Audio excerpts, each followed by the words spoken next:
The player recaps continue. This time, James Bouknight is up. David Walker joins us to discuss the second-year pro out of UConn, and then we answer some more questions from the Sicko Satchel. All today on the Locked On Hornets podcast. We're Locked On Hornets, part of the Locked On Podcast Network.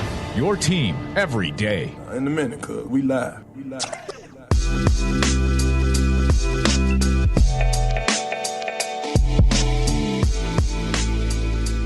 It's Locked On Hornets, part of the Locked On Podcast Network. It's your team every day. Thanks for making us your first listen. We're free. We're available anywhere you get your pods. That does include YouTube, by the way.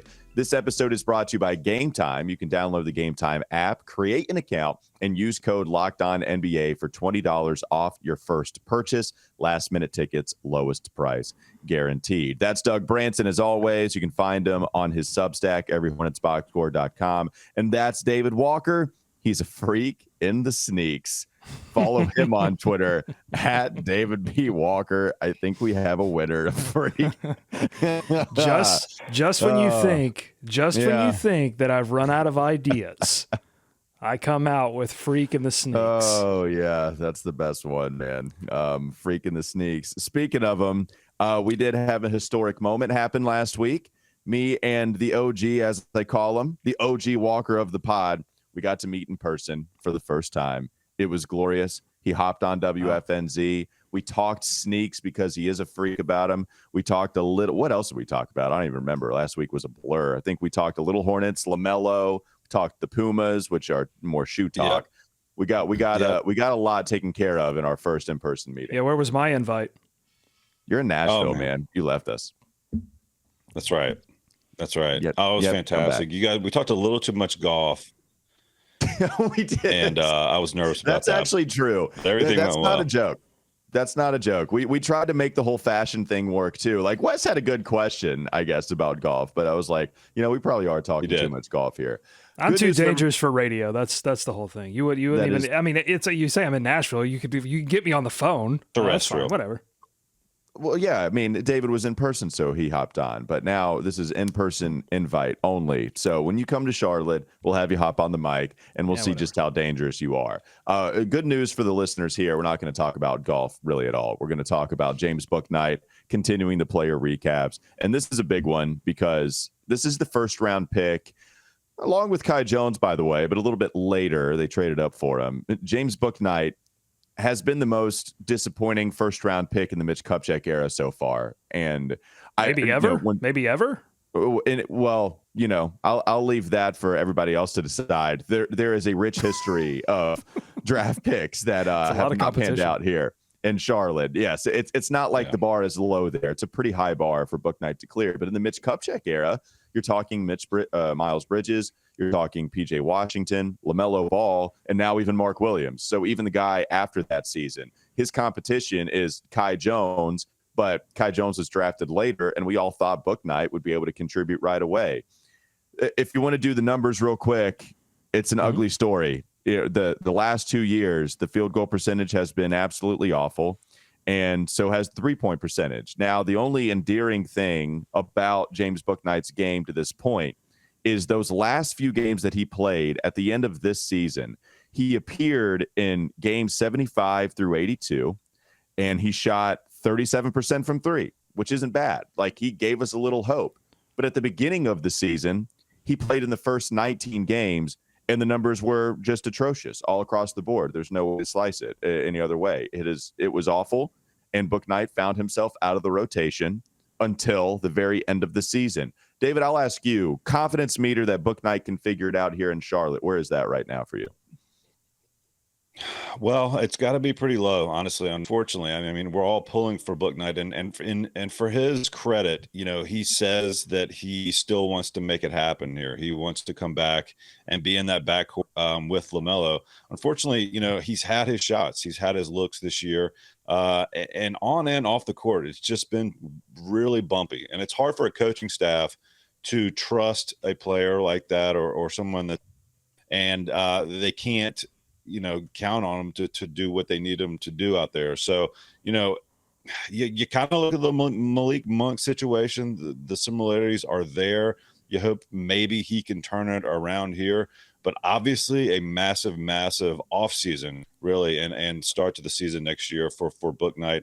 Fingers crossed, and I know everybody's pulling for him, but it just feels like a lot is on him to turn this thing around. Yeah, and I just to clean house a little bit here, right? I mean, you're talking a 38% three-point percentage. Just wanted to be clear before the Bouknight commenters come at me. I did short him 1 percentage point, 3-point percentage-wise at the last little bit that he had. And, Doug, we talked about it. Those last 7 games that he appeared in, it was something, right? And we had not gotten that from him except for a Sacramento outing in his rookie season. We had like 2 games in his rookie year.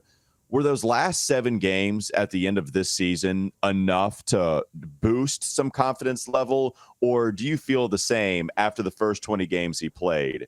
Even going back all the way to really he played October, November, did not play in December, a frequent part of the rotation. Do you feel the same you did back in December? No, I don't. I think he's going to have to reprove that he deserves another shot, a similar shot that he got early in the season. I think he's going to have to reprove that by having a great summer. I remember he didn't get a summer at all last offseason because he had to have hand surgery to repair a tendon on his pinky finger. I find it strange that we never found out like how he broke his hand. Like typically when a first round pick breaks their hand, we get some indication as to why that happened, whether it was a pickup game or, tripped and fell down the stairs. Like we just don't know why that happened. I just super find that strange. And I think I find that strange because he has had several incidents, that show a lack of maturity, that evidence a lack of maturity. And so, I think one then goes to speculate, how did that hand surgery or how did that hand injury happen? Was it something that was understandable, or was it just another incident that you could file under, wow, what is James Bouknight thinking, in terms of staying healthy and staying available and staying ready? But no, I don't think the last 7 games did it for me. And I'll tell you why. One, he wasn't consistent with the play. It was up or it was way down. And number 2, Steve Clifford himself told us, really don't take these last 7-8 games very seriously in terms of projecting how players are going to do when they face real competition.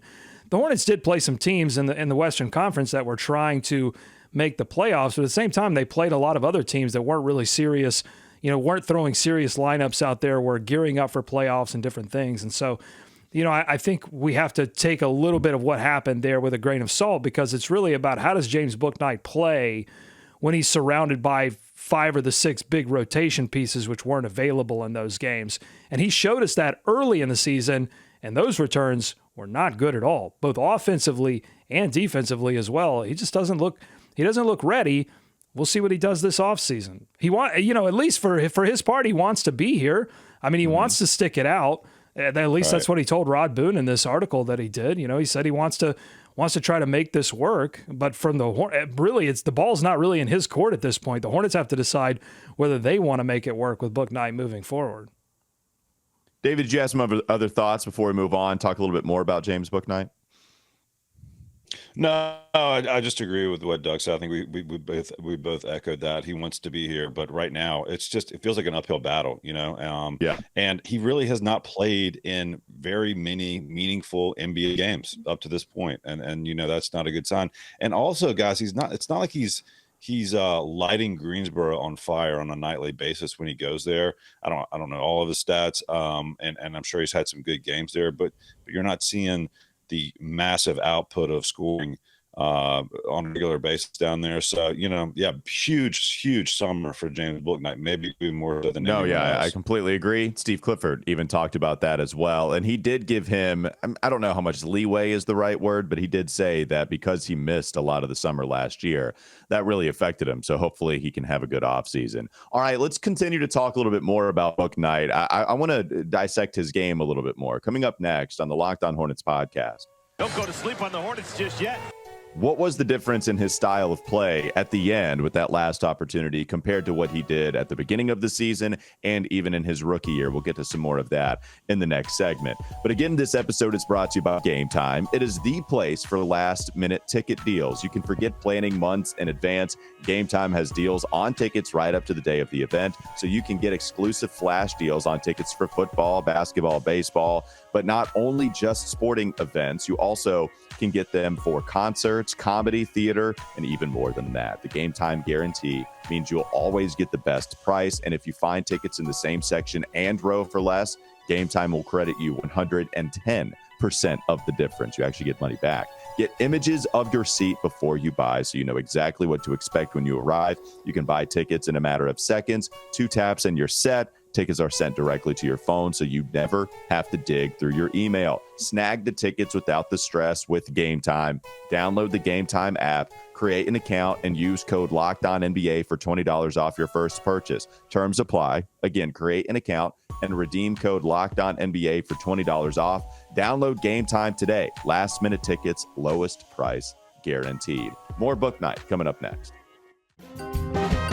This is Locked On Hornets.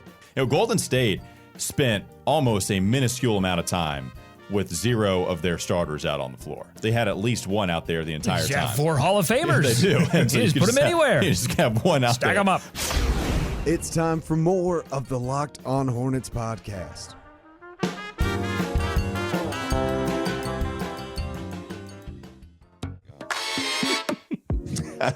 Back with Locked On Hornets. I can't wait to get to one topic in particular in the third segment.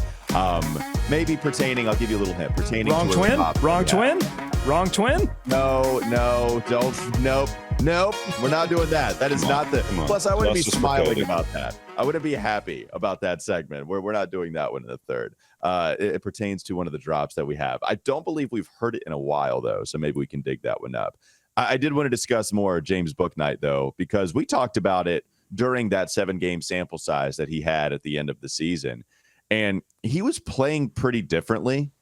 He was chucking it, right? Like, this was a guy that was evaluated out of college as being a great finisher at the rim. That is where he was such an effective scorer. We always had questions about his three-point shot, but in those last 7 games, Bouknight was taking more. I mean, and not even just the 7. Really, you can go to the last 6 because it was 7. Okay, so he appeared in 8, but the first one was just like a minute and 20 seconds. He was really a part of the rotation in that second win against Dallas when they won back-to-back.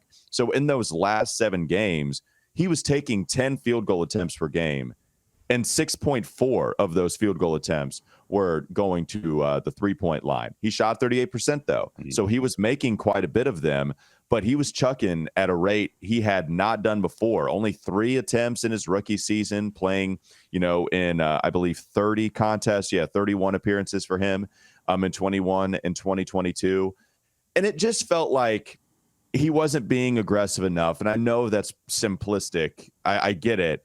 But it just felt like James Bouknight would take, would take the shot as soon as he thought he saw an opportunity. And you want him to be able to knock that down. But you just didn't see the kind of aggression that you were used to seeing from him in previous appearances. And I wonder if that is how he really improves going forward. If there needs to be some kind of happy medium, something like that. I mean, he was shooting quite a bit from the three-point line. David, what did you make of his style of play, watching him at the beginning and watching him at the end? Yeah, I mean, to Clifford's point, and we all know this, right? I mean, those games towards the end of the season, it's so hard to evaluate, and perhaps that plays into this a little bit as well. But I'm sure he's thinking, I've got to fill it up. That's my opportunity to find minutes on the court and prove to this staff that I can score and be a complimentary piece right now, maybe. But yeah, it feels like the aggressiveness from him is more of what they'll want to see. I mean, Summer League is going to be fascinating. And, anything, but here's the thing, Walker, anything good is good, right? Anything positive for him on the floor, however he produces it, I think at the end of the season is a step in the right direction. It's still just up in the air what kind of player he is going to be for this team. So if he can find a niche and fill that void anywhere, I think it's good. But everything is still on the table for him. So however he willing to play and however he can provide something for that team, I'm sure was maybe a little vote of confidence for him and himself. But yeah, interesting to see him kind of just start jacking up as opposed to being more aggressive. Doug, what did you make of his defense? I know you had some comments on that end of the floor as Bouknight tried to figure it out. I thought he looked a little bit better at that end of the floor towards the end of the season. I thought he was much more active on the defensive end, getting into passing lanes, but also keeping his man in front a little bit more. Just seemed more aware. So I think that's really important because I think Bouknight has to find a way to impact the game positively and only take 6, 7, 8 shots instead of taking 15, 16 shots, right? Because and those were, but look, he had games where he did that, where he took a lot of shots and was successful against Chicago. He had 22 points on 8 of 16 shooting, but he's just not going to get that many shot opportunities, in a legitimate role within this rotation. So, I think he has to do that. And the other thing is just make good decisions when he has the ball in his hands, quick decisions. That's a huge one. I think when problems stack up for James Bouknight, it's when he's over dribbling, not making the obvious pass, and it ends up in him taking a shot that's ill-advised. There was one, I think this happened towards the end of the season. There was one point when Del Curry was talking about James Bouknight as James Bouknight was dribbling the ball up the floor, and Del Curry essentially was saying, look, what James Bouknight just has to do is not force the action, really let the game come to him. He couldn't even finish the sentence before Bouknight jacked up a deep three with a hand in his face, and it was just like a no-chancer. But then he follows that up a couple of possessions later with passing the ball around. The ball comes back around, finds him open for three, and he knocks it down. So, I think this is a lot less about just pure talent, which I think Bouknight has in spades, and more about mentality and just understanding the game and not feeling that sense of like, and this is hard because his career kind of is on the line at this point, but you can't play like that. You can't go out every night thinking, oh my God, this game is make or break for my entire career. I just can't imagine that results in you playing within the system and playing well. And you mentioned the turnovers. It's exactly the next point I was going to go to. If you want to do the cleaning the glass thing, the website that does not count garbage time stats, you look at the turnover percentage for the Charlotte Hornets when he was out on the floor, Doug, and they were in the 1 percentile. They were the worst team when he was out there on the floor when it came to turning the basketball over. And that fits the eye test. When you talk about Bouknight being out there, it's now, look, maybe I'm speaking out of both sides of my mouth. I want Bouknight to put the ball on the deck and dribble towards the basket, but I also don't know how comfortable I feel.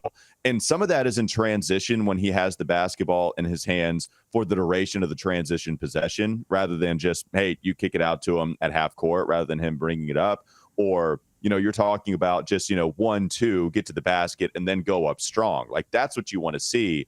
But you're right. I don't know how good the handle is. And there's so many times where he drives in the paint where I feel like one of the wily old vets will just throw their hand in there and knock the basketball loose, and then it'll go haywire, and then you have transition coming the other way. I felt like we saw that a lot from Bouknight. It does feel like that's correctable, right? Like it does feel like, okay, 1, 2, squeeze the orange, as Clark Kellogg would like to say, and then go to the basket strong, so you don't just have the veterans picking their spots on when to tap the basketball loose. I just felt like that was a big part of the reason why he couldn't hold on to it all that much. We got to see him in Summer League, right? We have to see him in Summer League. He can't skip Summer League, right? Yeah, what do you want to see from him in Summer League, Summer David? League's huge for him. Yeah. Well, I just think mixing his ability, at UConn, so much of the offense ran through him or was dependent on him, right? So I think to Doug's point, playing within the system, doing what the coaches want him to do, and then when need be, take over or take a shot or just pick his spots, right? But he's got to be able to play within the system. He's got to be able to make everyone around him better if he can do that as well. So I think just finding some of that success that he had at UConn and being able to transition that up to the NBA level. But he's got to have some success in Summer League. He's got to help his teammates have some success as well. System that this team is running, and show he showed the team and probably other team at this point that he can play in this league. We'll see what happens for him this offseason, as we've mentioned quite a bit. It's huge, and I hope that he's able to figure it out. And I hope he's able to figure it out here. If we want to talk about just some of the guys that affect him, Terry Rozier, LaMelo Ball, the backcourt, the backcourt is Cody Martin if he comes back. Not Caleb, Doug. Not Caleb Martin. Wrong but Cody Martin if he comes back. Anybody that you need. And Bryce McGowan's is somebody also that played well and got more time than him. I was combing through some memories in my little app that I keep all my Every Hornets Boxscore notes in, and I stumbled upon that second Toronto game, and I wrote this. James Bouknight was limited by early foul trouble, including a foul as the buzzer sounded on the first quarter. All 3 of his first quarter fouls were committed while the Raptors were in the bonus, chipping away at a near double-digit lead the Hornets had built. He didn't play at all in the second quarter. So that's what I mean by the last few games don't give me as much promise as I think they had the opportunity to, because that first quarter came after two straight 20-point plus games scoring for James Bouknight, where he looked excellent. Then he follows it up with just disastrous decision-making. It's not even like, oh, that was chalk it up, that's a bad one. It's compounding mistakes on mistakes on mistakes. Those are the kinds of things that a coach has to look at and go, can I trust this guy? He's going to have to reestablish that trust this summer. Yeah, there's no doubt about it. All right. That'll do it for James Bouknight, the player recap for the second-year UConn product. We'll see, hopefully, what this offseason means for him in a positive way. We'll go to the Sicko Satchel coming up next on the Locked On Hornets podcast. Don't go to sleep on the Hornets just yet. Because David is here and he is a freak in the sneaks, we have a sneaker question for him that we'll get to in the third segment. This episode is brought to you by PrizePicks. It's a fantasy app or fantasy sports website where you can pick 2 to 6 players, and if they score more or less than their PrizePicks projection, you can win up to 25 times your money on any entry. There's no competing against other people. It's just you versus the projections available, and they offer projections on anything. You watch the NBA, they've got that included for you, the NFL, the MLB, men's and women's college basketball, soccer, WNBA, esports, NASCAR, disc golf, Euro basketball, cricket. All right, I'm done, but there's plenty more. Just go check it out for yourself. Download the PrizePicks app or go to prizepicks.com to sign up and play daily fantasy sports. First-time users can receive a 100% instant deposit match up to $100 with promo code Locked On. If you deposit $100, they give you $100. If you deposit $50, PrizePicks gives you $50. You get the idea. Don't forget to enter promo code Locked On at sign up for an instant deposit match up to $100. Sicko Satchel from you sickos coming up next. Locked On Hornets is Locked On Hornets. I'm glad we have YouTube now for everybody to see just how bulked you are. Can you give us a gun show flash real quick? Oh yeah, me and you, man. Look at that drape. Look at these. That's 100% grade A. Look, here I am doing it. Look at these noodle arms right here. Look, they just flow. Yeah, we got it. Listen. Yep. Yeah. If you want chicken wings, if you've been starving for some chicken wings, this is the show for you, folks. YouTube.com/chicken wings. It's time for more of the Locked On Hornets podcast.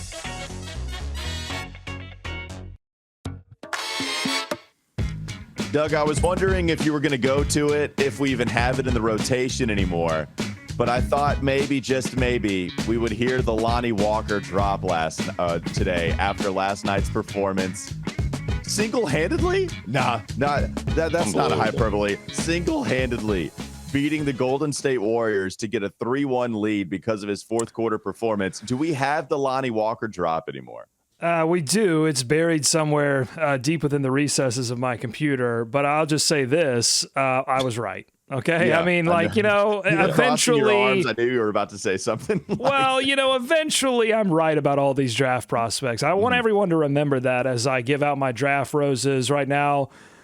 Big on Cam Whitmore. I'm going to be so right about him, whether the Hornets end up drafting him or not. When I give out draft roses, they don't look. Sometimes when you plant a seed, okay, I don't know if you guys know a lot about gardening. Sometimes when you plant a seed, it doesn't immediately sprout up. You have to be patient. You have to wait on it. You have to nurture that seed. But eventually, if you take care of it, and if you really understand what it takes to garden, then you get a beautiful flower. And that's what's happening with Lonnie Walker. That's what happens with all of my draft roses. Thank you very much. All right, I regret bringing that up now, so I apologize to the listeners. He did have a good game, though, last night. So shout to Lonnie. We don't want to ruin your moment by any means. Let's go to the Sicko Satchel. This question for David. LaMelo Top. Great name. He wrote in, do you think LaMelo should start wearing the ankle braces, the ones that are being rocked by Steph Curry? Question mark. He really wants to know this answer, David. He's a sicko. Well, he's a sicko. I mean, this is this is another great example of a sicko question because they're desperate for the Hornets to have a superstar, and there's fear right now amongst the fan base around LaMelo Ball and these ankles, David. And well, guys, I think it's such a comfort thing for individual players. I mean, Steph, I feel like was whatever those 2x4s he's got on either side of his ankle that he wears, and they work for him. Whatever's going to work for LaMelo is what he needs to do. You know, I don't often do this, but I would lean towards the medical and the athletic training staff to guide LaMelo onto, you know, where he would like to go with these. But yeah. I also, correct me if I'm wrong, guys, but it felt like the Curry ankle stuff was a bit more chronic in that it just kept happening almost in the same place or I don't know. This LaMelo stuff feels pretty chronic. LaMelo's been a little more hit or miss. It feels pretty chronic. Well, I know, but it's, you know, he's got the hand, but he's also stepped on people's feet, you know, and so it's been a little more, I don't know, freaky, random, it seems like to me, but yeah, just a little more freaky. So if LaMelo is comfortable with him, go for it. But it helps him feel better, sure. But I mean, look, you want his ankles to be protected as much as possible, and if it's comfortable and the doctors are advising it, then yeah, you need to wear them, right? Like I hope that is something that can happen. With David's point, though, you know, with it happening to the same spot on the ankle, we did get a different injury that eventually held him out for the rest of the season. It wasn't the same injury that he had suffered the previous few times before the season actually started when he did step on PJ Washington stepped on his ankle. I forget which one it was. I think it was PJ stepping on him. And then, of course, the fan, right? LaMelo did step on the fan's foot that was that was out of bounds. So a couple of freak injuries there. And then the last one was a little different in what it affected, and that eventually held him out for the rest of the season. You weren't already playing, or you were already not playing for a postseason berth. You were already out of it by that point. So it made sense. Yeah, if it's comfortable, if doctors are advising it, then I advise it. Yes, my opinion is ditto from whatever the doctors are saying. Well, I wonder, you know, apart from doctors' advice, when reading up on the Steph Curry going to these ankle devices, it felt to me like Steph Curry was doing it partly for just sort of mental comfort of like, I want to feel like it's okay to do the things that I want to do on the court and that I have support down there. So yeah, I mean, you would really, LaMelo Ball would have to evaluate, you know, okay, how healthy do I feel? And am I questioning making a move left or right because of these ankles? Am I questioning a dribble move? So remember, one of those injuries was, you know, him just making a behind the back dribble. Okay. So like, you know, if he starts that was the end, I think, right? Yeah, that was the last one. Yeah. Right. So if he starts to question those kinds of things, that's gonna kill your game. I mean, he plays on pure, you know, instinct and all of that stuff. So like, he has to feel comfortable. He has to feel 100%. And if ankle devices do that for him, then I say, you know, do whatever it takes. Understanding that when you do that, that's going to introduce another variable. I think those devices actually injured Steph Curry at one point, maybe a season or two ago, like because he tried to make a cut and it didn't hurt his ankle, but the device like stabbed into his leg and that, you know, provided like, I think he was out maybe a game or something or out a little bit. So, you know, you have to figure that out. But look, I get the fear from the sickos. They've waited so long and it finally looks like we have drafted an all NBA player. David, do you consider yourself a sicko? Are you in the sicko brigade? Do you remember Keith Bogans? That's I mean, clearly I'm a sicko, Doug. Yeah, clearly we're all sickos here on a weekly basis, and you guys on a daily one. So for sure, I mean, I appreciate all this good questions. Don't think I haven't thought about it myself. I had somebody on Twitter, apologies to the Twitter handle, not giving it love. I need to look it up real quickly. But they asked if Courtney Lee was a sicko, or they said that was their favorite. And the thing about Courtney Lee is that he's not going to he's memorable because he had a huge shot, but he wasn't here long enough. So is he like the captain of the sicko brigade, or did he have too big of a moment to be a member of the sicko team? That's a tough one for me to decide. Well, I think to me, it feels like Courtney Lee was part of a positive moment, and it's the sicko brigade is filled with players that were playing well, but amongst a lot of sadness and despair. Yeah. And there's certainly they didn't win that series. That was Purple Shirt Guy's fault. It wasn't Courtney Lee's fault. And so there was certainly some sadness around not winning that series, but I don't think it reaches the level of sicko that somebody like Joel Prisbilla does. I believe maybe captain of the sicko team fits more of a Trevion Graham. Maybe that's who it's more the captain. Had some moments there. Had some moments in summer league. Had some moments in training camp. Yeah, Trevion Graham. Oof. Yeah, that would be the one. All right, I did want to go real quickly, just talking about the LaMelo ankle injuries, just to get that clear. So he suffered a grade 2 sprain in his left ankle that made him unavailable for the opening 13 games. And then 3 games after that, that's when he stepped on a fan's foot, re-aggravated that left ankle, but he was out the rest of the season with the injury Doug was talking about when he fractured his right ankle. So obviously they're both, it's not just one injury happening to the same part. All right, you're right. He's wearing both. Just wear both ankle braces and play from there. I think you should. I think he should have medieval armor, right? I mean, just like I think he should wear those things that the knights wear. Just not the Charlotte Knights, but like actual medieval knights. Oh, if that's regulation, I don't know if he could do, but I'm talking like just full metal. Like when he steps, it's like clank, clank, clank, clank. I think that's what he should wear. Look, you want to be 100%. Yeah, whatever you'd wear in order to go to a jousting event. Same thing, just except point guarding the Charlotte Hornets. All right, that'll do it for this edition of Locked On Hornets. That's David Walker, freaking the sneaks, baby. Absolutely love it. We appreciate his time. Also, Doug Branson. Check out his substack, everyhornetsboxscore.com. That sounds like the Hornets season last year. And I'm Walker Mayo. You can catch me on WFNZ from 12 to 3. Every single weekday. Thanks for making us your first listen. Make your second listen game to game NBA. Every moment, every top performance, every result. Locked On Game to Game covers every contest from across the league with local analysis that only Locked On can deliver. Follow Game to Game on Locked On NBA, available on the Odyssey app, YouTube, and wherever you get your podcast. We'll see you sickos tomorrow. Have a great rest of your day.